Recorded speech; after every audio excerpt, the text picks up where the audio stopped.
Does your life suck? Are you poor? Do you struggle to afford your OnlyFans subscriptions? I want to talk about UBI. What is it? Will it make me happy?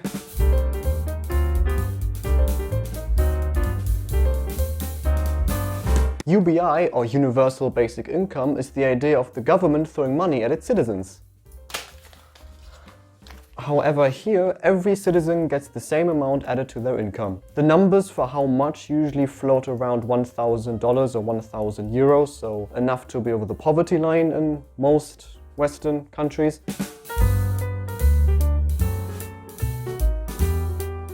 It's not surprising that most people aren't doing too well financially. If that surprises you, then please stop trading NFTs. UBI would take money from many different sources and give it to everyone. So the lower class would benefit the most from this. It would allow people to go into further education, or start investing, or open businesses. People would have the money to start families. Babies are expensive. Even the economy itself could be better, because really rich people, like billionaires, aren't really spending their money that much. They more just like hoard it and don't give it back to the community.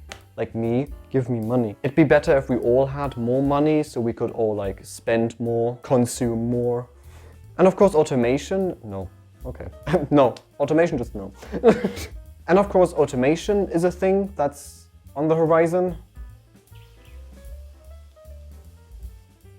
Maybe. 400,000 jobs were already lost to automation from 1990 to 2007. That's a lot. 2 million more manufacturing workers could be hit by 2025. That's more than a lot. And you know, these people need something to do with their lives. A UBI would enable these people a safe ground to stand on from which they could build a new life while they go work smaller jobs or continue education. And this is also my problem with current social programs. For example, in my country, Germany, if you're living off government welfare, you get enough money to live, and the government will pay for your rent and some other life expenses. And if you then get a job that pays more than a certain threshold, your government welfare gets cut, which might leave you with less money than before, meaning living off government welfare is sometimes more worth it than having a job. Not to mention, if you have a child, you barely get any support for them, the bare minimum. You won't get enough to properly invest in education or buy them sports gear or send them to music school or something, whatever kids want to do as a hobby. Kids that come from poor families have it really difficult even later in life. They didn't get to develop skills that other people maybe could.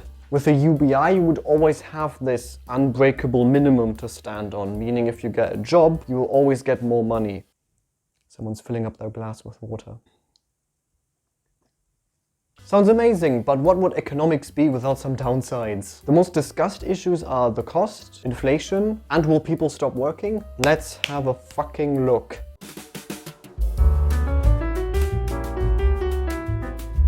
I looked at 3 countries for this one, the US, the UK and Germany. So let's compare what these countries already spend on social welfare with how expensive a UBI would be. Scary numbers incoming, I'm sorry.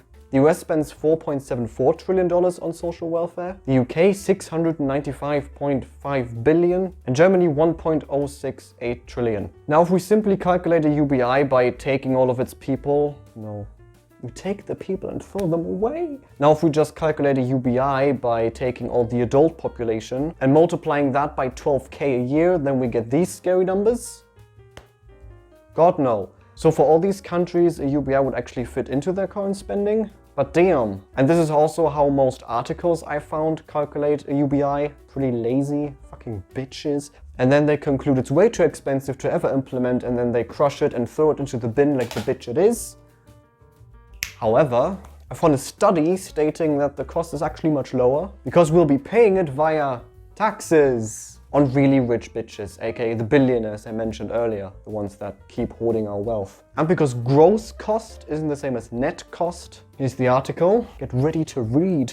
Suppose you want to give 15 people a UBI of $2 each. The gross cost would be $30. Now the richest 10 are asked to contribute $3. Then everyone gets their UBI, even the richest, which means they contributed $3, and got back 2, so they contributed a total of $1, bringing the real cost of the UBI down from $30 to $10. This would also solve the billionaire's dilemma, because I don't want to give really rich people an extra $12K a year. The study suggested a UBI of $1,000 for adults and $500 for kids, so the gross cost would be $3.415 trillion for the US. The calculated net cost would only be $539 billion only.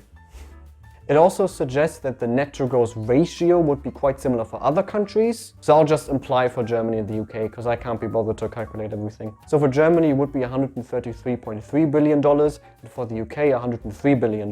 That's much more payable and won't crush the government spending. So how do we pay for it can roughly be answered with taxes. But what that means exactly is different for every country. There's 1,000 ways for each country to get to its own version of UBI. A country could cut its defense spending, or streamline administration. Use other kinds of taxes, for example CO2 tax. There's many different ways, and I promise your country can do this. And since we are paying for the UBI with what?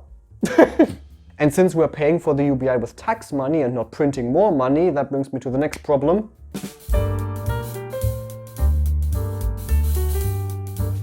Gotta be honest, this one was difficult to understand. There shouldn't be any inflation since we aren't printing more money and the production cost of things doesn't go up. So there's no reason for stores to raise prices, but they still might. If everyone gets an extra $1,000 a month, it might just be that stores cannot handle that kind of demand. So they may just raise prices anyway a bit. What could also happen is workers demanding proper pay.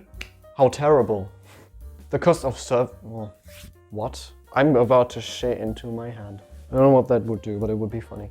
The cost of services could go up because people only want to work for a reasonable wage now. Workers would no longer be forced into simply accepting any kind of low wage and terrible working conditions. They would finally have the leverage to say, no, I don't like this, I'm gonna look for another job. Which isn't a bad thing, yay workers' rights. It's just that the immediate effect might be that you may have to pay a bit more for when you want to get your hair cut. But all in all, no major UBI toll has ever shown any significant signs of inflation. Alaska's inflation rate is below the US average and they have a UBI. But the workers' rights brings me to...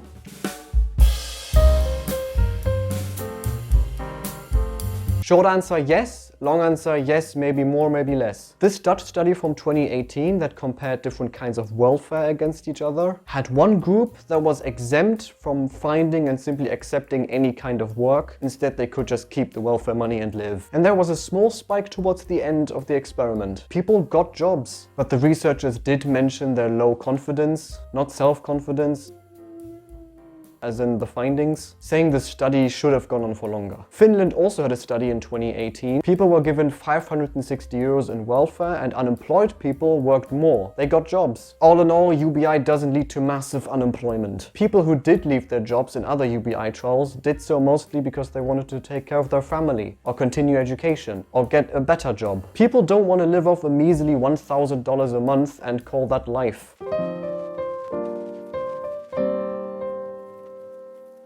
So, is UBI hot? Well, most studies only went on for a few months, which is scientifically speaking. So I demand global trials for UBI now. No, seriously, Germany is doing one right now until 2023, so let's just wait a few months and see. But for the time being, UBI is definitely a sexy alternative. Not to replace all welfare, but to delete poverty. With UBI, I could afford a camera.